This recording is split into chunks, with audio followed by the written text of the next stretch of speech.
10:30 in the morning, y'all. Central Florida. I don't know if y'all can hear it.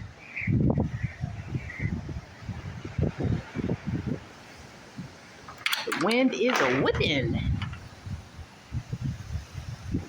Hurricane Ian. Sorry, I keep saying Ian. I want to say Ivan. I don't know why. And the front view. Doesn't look so whipping winded out here, but rain was hitting the side of my house and pounding my window a few hours ago. It was probably like 4 in the morning, maybe 5 a.m.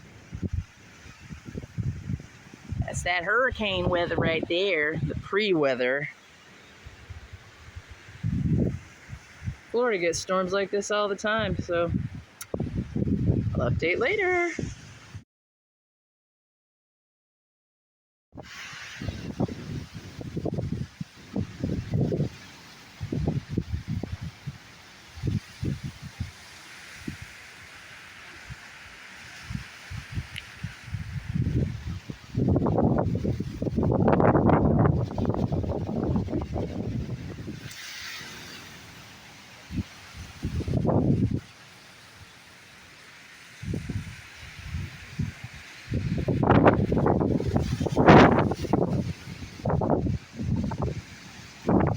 Other side of Florida life.